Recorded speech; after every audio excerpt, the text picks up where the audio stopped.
Welcome home to St. Anne's.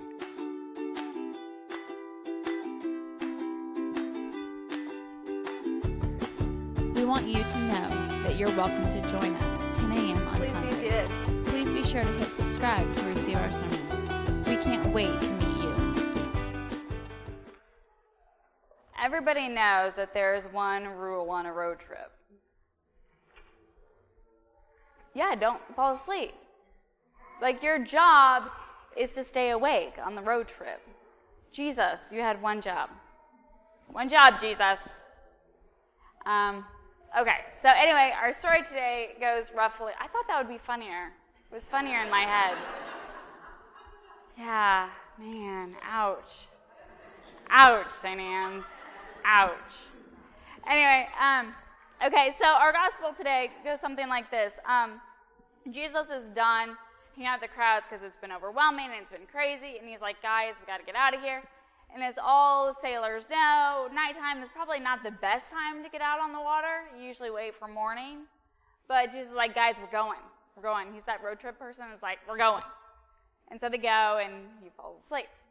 And as one would expect, in nighttime sailing, it gets out of control. And thus ensues great panic. It's out of control. It's nuts. It's wild. And they're all like, dude, don't you care? We are literally dying over here. You're napping. We are dying. Get up. Do something.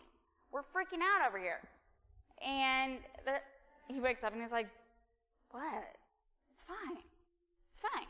And then he does his big Jesus thing, yells at the wind stops. And we're like, oh, thanks, Jesus. This is great. Okay, so what's Mark up to here? What is Mark up to? In a lot of Mark's miracles, he really likes to be on nature and the edge of death, good, and he likes to play with that stuff a lot. Here's the funny thing about water. Water is both central to our existence and yet terrifying and destructive. And so in Mark's playing with this, he is playing with Jesus' ability to control what is both sacred and deadly. And so he has all sorts of imagery there. But I think what's really important here is that in this moment, the disciples realize you're not in this boat alone. And that is, I think, what's most important for us to hear today, because we're getting ready to do a baptism. And sometimes in secular Christianity, like what happens out there and people think that we're doing it, there's this idea that baptism will fix kids. That somehow, like once we throw water on kids, suddenly, they'll be all right. And if they were to die, they would go to heaven. And can I just tell you that no one's theology is that accurate? There is not a theology out there that is like, oh, if a kid dies and isn't baptized, they go to hell. Not a theology, and no church. And if that is a theology in your church, you don't know the theology of your church. So go back to the Pope, because that's not what the Pope thinks. Okay, so I just got to clear that up, because I feel like I spend a large part of my ministry telling people what their church doesn't actually think. So I'm here to save you from what your church actually thinks, because that's not what they think. But we have this system now where we have in our head that we got to get the kid fixed. And so that this is somehow going to fix the kid. I hate to tell you guys this, but in no way my throwing water on Violet will fix her. She will still get up at inappropriate times. She will still cry, and you'll be like, there's nothing wrong.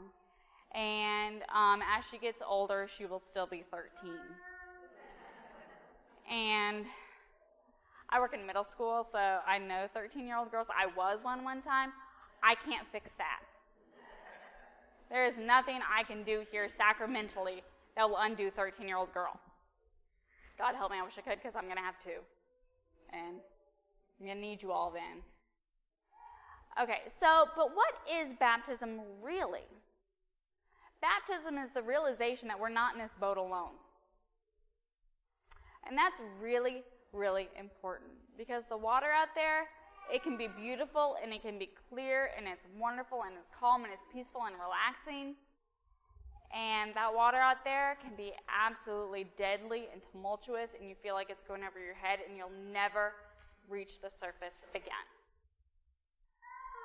The water out there is all those things. That is life. It's beautiful and magical and miraculous and incredible, and it's overwhelming and chaotic and terrifying and lonely and panic-ensuing. But here's the trick. You're not in this boat alone. And that's really, really, really important, because sometimes when it's chaotic out there, it feels really, really lonely. But I promise you, there's not a person in this church right now who hasn't been right there where you're feeling you are right now. And they're here to tell you, guess what? Guess what? The winds will calm. Christ is in the boat with you. You don't notice because he's sleeping. You feel like he's sleeping. And you're like, dude, wake up! And you feel like he's not noticing.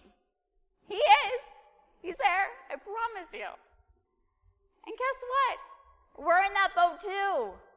We're in that boat with you. And that's so incredibly important, because we can't fix the storms. But I promise you that the storms aren't always. Sometimes the reason that it's so willing to risk sailing on those waters is because those waters are so incredible. Life is incredible, and it's overwhelming, and it's chaotic, and it's all those things. And being baptized doesn't change that.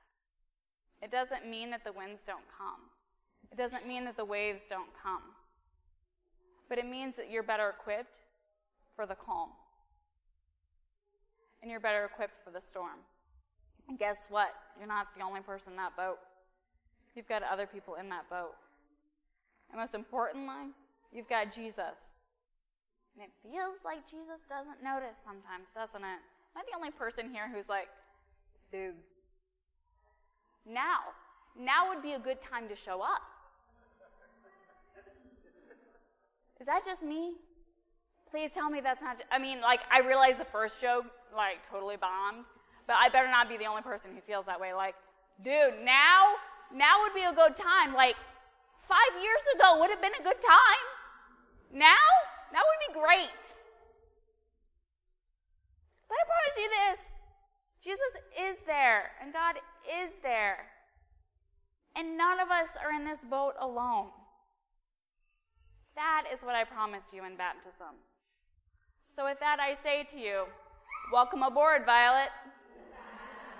We have a baptism. Come on over. We want you to know that you're welcome to join us at 10 a.m. on Sundays. Please be sure to hit subscribe to receive our sermons. We can't wait to meet you.